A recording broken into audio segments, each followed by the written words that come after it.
Between the United States and Iran, Pakistan's Army Chief Field Marshal Asim Munir has traveled to Tehran for high-level discussions. Iranian sources told Al Jazeera that the Field Marshal is leading a Pakistani delegation aimed at helping revive negotiations between Washington and Tehran after the first round of talks in Islamabad ended without a breakthrough. Iranian officials say communication between the two sides has continued through Pakistan since those negotiations concluded over the weekend.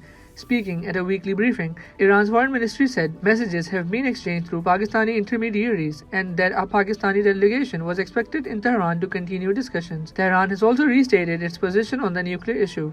Iran says its right to enrich uranium for peaceful nuclear energy is non-negotiable, although it remains open to discussing the level of enrichment during negotiations. At the same time, Pakistan has launched wider diplomatic effort to keep momentum going. Prime Minister Shehbaz Sharif has begun a 4-day visit to Saudi Arabia, Qatar, and Turkey, according to Pakistan's foreign ministry. The trip is aimed at building international support for restarting negotiations, while a fragile ceasefire between the United States and Iran remains in place until April 22nd. The latest developments come a day after US President Donald Trump suggested that talks could resume within days and indicated that Pakistan may again host the next round of negotiations.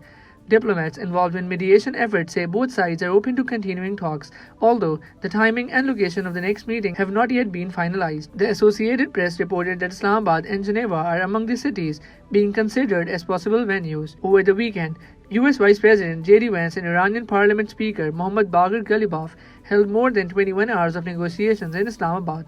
While those talks did not produce a deal, diplomats say the key outcome was that communication channels between Washington and Tehran remain open. Meanwhile, regional diplomacy is continuing alongside those efforts. According to Tehran's Tasnim news agency, Iranian Foreign Minister Abbas Araghchi has discussed the negotiations with Turkey's Foreign Minister Hakan Fidan. Pakistan's Foreign Minister Ishaq Dar has also been in contact with Ankara as part of the diplomatic coordination ahead of the Antalya Diplomacy Forum. With the ceasefire deadline approaching, mediators are now working to create space for another round of negotiations and prevent tensions from escalating again.